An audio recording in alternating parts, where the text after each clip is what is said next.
Assalamu alaikum. Hope so you all are good. Today we are going to solve the exercise of chapter number 3, photosynthesis and respiration in plants. So let's start the lecture.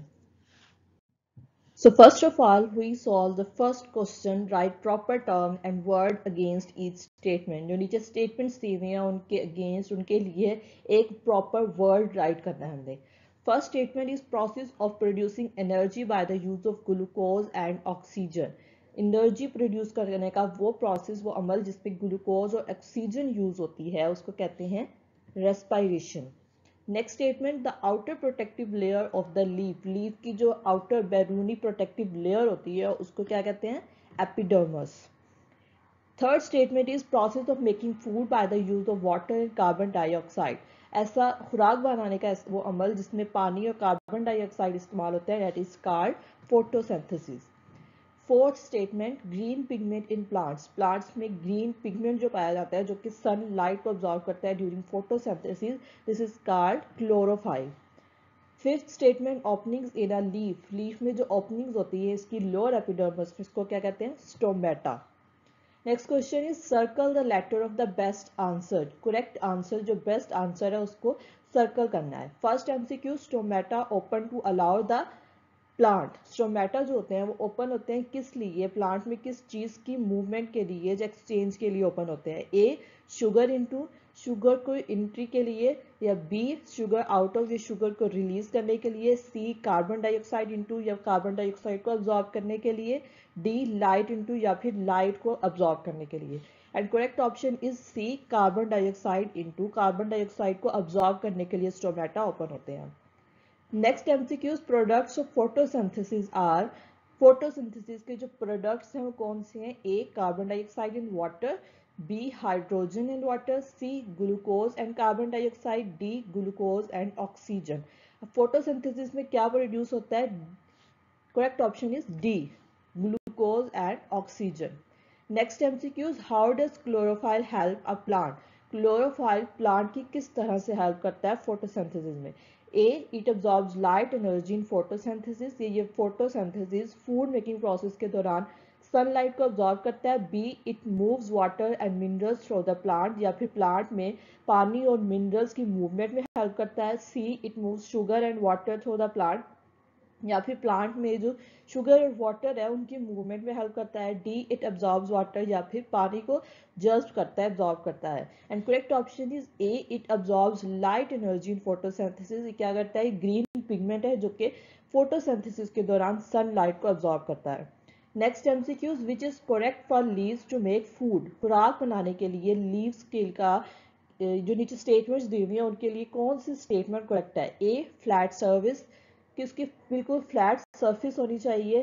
B, presence of large number stomata, या फिर उसके epidermis में stomata पाए जाने चाहिए बहुत सारे. सी, thick layer of मीजोफाइल sales, या फिर मीजोफाइल सेल्स की थिक लेयर होनी चाहिए, मोटी लेयर होनी चाहिए. डी, ए, बी, सी, या फिर तीनों ही ऑप्शन करेक्ट है. And correct option is D, A, B, C. Next MCQs, respiration takes place in dash of cell. Respiration cell के कौन से पार्ट जो ऑर्गन में होती है? A, chloroplast, B, mitochondria, C, nucleus, D, cell membrane. And correct option is B, mitochondria. Respiration चाहे वो animal cell हो या प्लांट सेल हो, वो माइटोकॉन्ड्रिया में होती है. And next is answer the questions. कुछ क्वेश्चंस दिए हैं उसको ब्रीफली आंसर करना है. First question is describe the internal structure of leaf. Leaf के पत्ते की अंदरूनी साख्त को डिस्क्राइब करना है. And answer is there are three main internal parts of a leaf. Leaf के तीन मेन इंपॉर्टेंट बैरूनी हिस्से होते हैं और कौन कौन से हैं? Epidermis, mesophyll and vascular bundle. First part is epidermis. The upper layer of a leaf is called upper epidermis. अब लीफ की जो ऊपर की लेयर होती है उसको अपर एपिडर्मस कहते हैं. The lower layer of the leaf is called lower epidermis, और उसकी नीचे वाली लेयर को लोअर एपिडर्मस कहते हैं. Lower epidermis has many stomata. Lower epidermis में बहुत सारे स्टोमेटा पाए जाते हैं. Each stoma has an opening and two bean shaped guard cell. अब हर स्टोमा में एक ओपनिंग होती है और उसके अलावा दो बीन शेप्ड लोबिया की शक्ल के दो गार्ड सेल्स पाए जाते हैं. Exchange of oxygen, carbon dioxide and water vapors between the leaf cells and air takes place through stomata. अब इन स्टोमेटा का क्या फंक्शन क्या होता है कि एटमॉस्फेयर और लीफ सेल्स के दरमियान ऑक्सीजन, कार्बन डाइऑक्साइड और पानी के बुखारात का जो एक्सचेंज होता है वो इन्हीं स्टोमेटा के थ्रू होता है. Next part is mesophyll. Between the upper and lower epidermis is the mesophyll. अब लीफ के ऊपर की और नीचे की लेयर के दरमियान जो सेल्स पाए जाते हैं उनको मीजोफाइल कहते हैं. The mesophyll is made of cells that contain chloroplast. Mesophylls जिन सेल्स का बना हुआ होता है उनमें क्लोरोप्लास्ट पाया जाता है. A green pigment chlorophyll is present in chloroplast.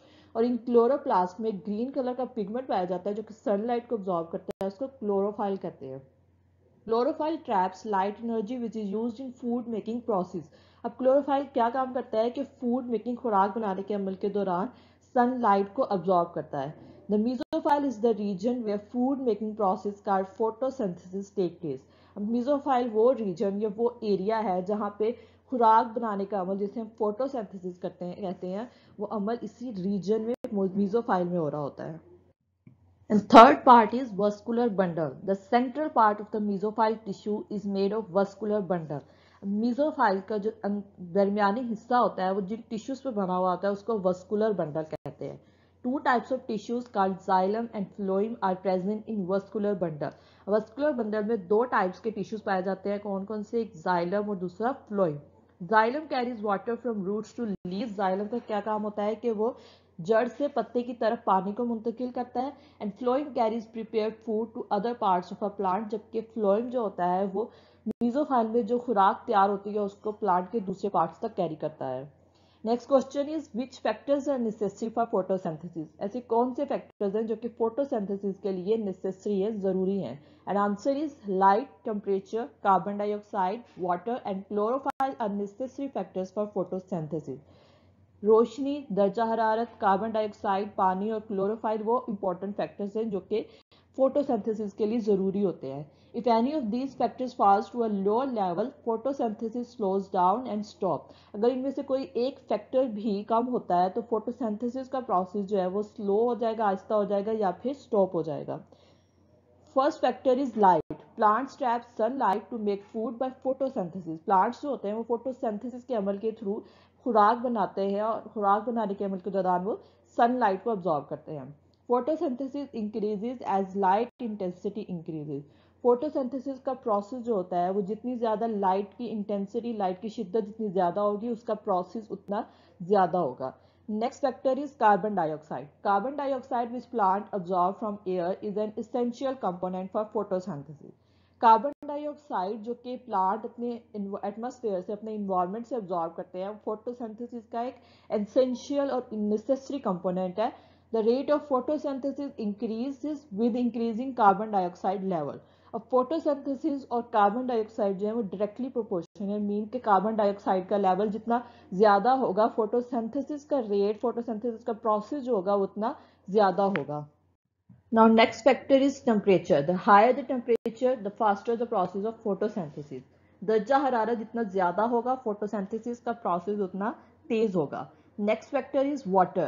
Water is also one of the raw materials for photosynthesis and required in limited amount. अब पानी भी फोटोसिंथेसिस के लिए जो रॉ मटेरियल्स होते हैं, इंपॉर्टेंट कंपोनेंट्स होते हैं, उनमें से एक कंपोनेंट है. And required limited amount. और लिमिटेड अमाउंट में ये क्या होता है, रिक्वायर्ड होता है.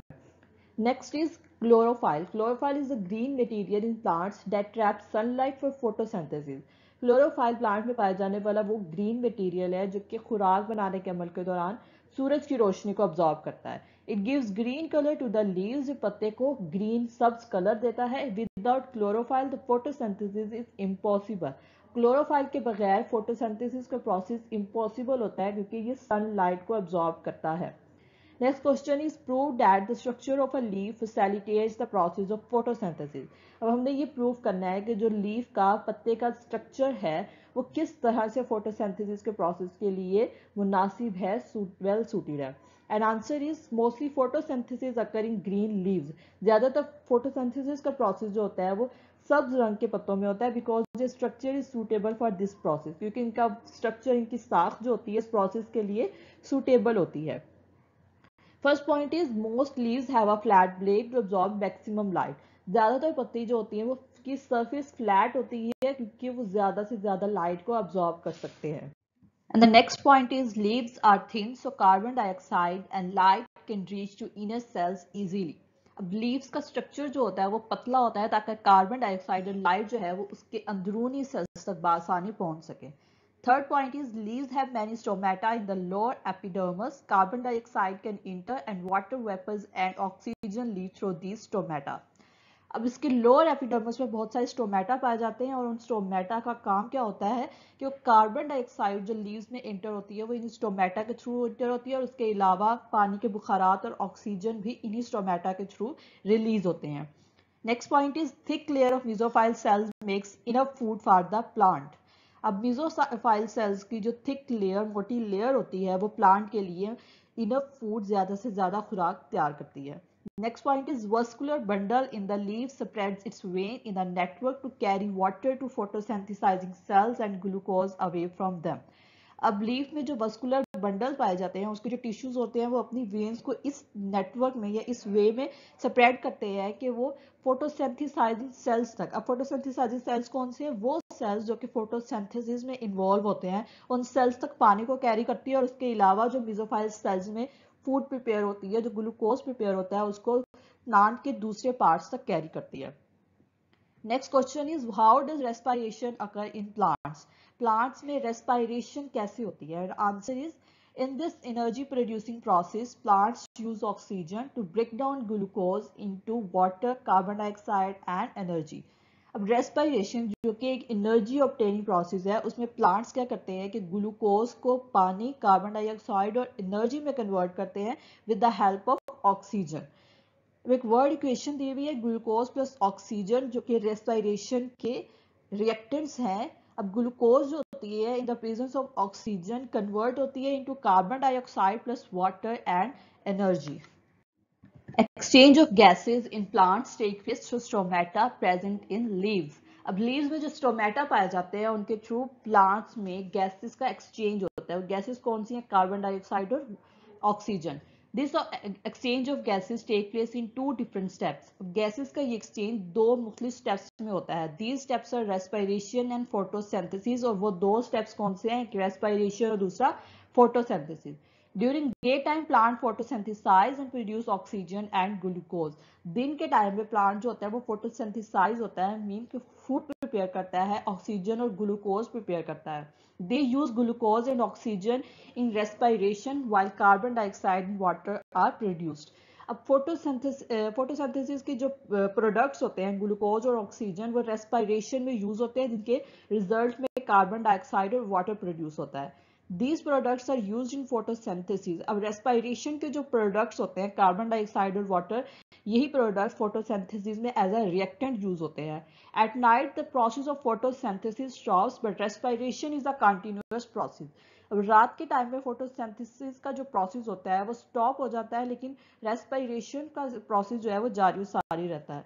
क्यों? क्योंकि फोटोसिंथेसिस के लिए प्लांट्स को सनलाइट की जरूरत होती है जो कि ऑब्वियसली नाइट टाइम में नहीं होती, जबकि रेस्पिरेशन प्रोसेस जो है वो डे एंड नाइट टाइम में कंटिन्यू रहता है।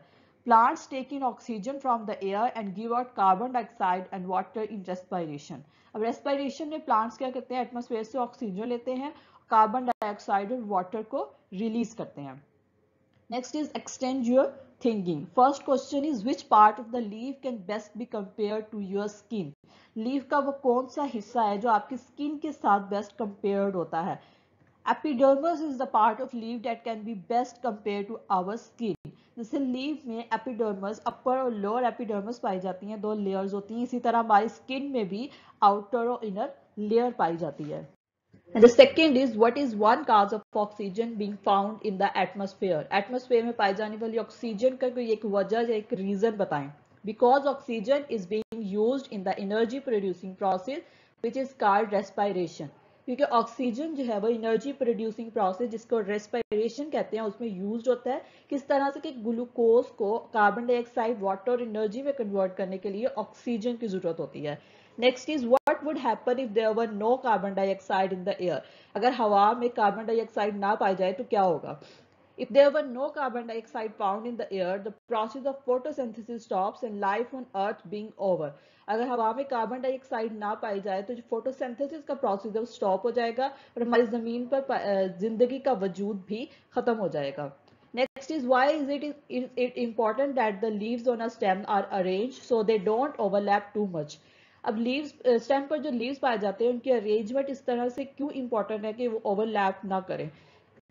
The less overlap between the leaves, the more light is absorbed by the plant. जितनी ज़्यादा leaves के दरमियान overlap कम होगा उतना ज़्यादा light plant जो है वो absorb कर सकेगा and increase the rate of photosynthesis. जितनी ज़्यादा light absorb होगी उतना ज़्यादा photosynthesis का process जो है वो बढ़ जाएगा. नेक्स्ट एक पिक्चर दी हुई है जिसको लेबल करना है और ये पिक्चर जो है वो लीफ के इंटरनल स्ट्रक्चर की है. लीफ में दो लेयर्स पाई जाती है. अपर लेयर को अपर एपिडर्मिस कहा जाता है जबकि लोअर लेयर को लोअर एपिडर्मिस कहा जाता है. अब इन दो लेयर्स के दरमियान जो सेल्स पाए जाते हैं उनको मेसोफाइल सेल्स कहा जाता है. अब इन मेसोफाइल सेल्स में एक सेंटर में मैस पाया जाता है जिसको वस्कुलर बंडल कहते हैं. लोअर एपिडर्मिस में एक ओपनिंग पाई जाती है और उसके अलावा दो बीन शेप गार्ड सेल्स होते हैं जिनको स्टोमेटा कहते हैं. नेक्स्ट इज कॉन्सेप्ट मैप जिसको गिवन वर्ड से कंप्लीट करना है. तो फर्स्ट मैप है जिसमें एनर्जी दी हुई है. एनर्जी जो होती है वो रेस्पिरेशन के प्रोसेस में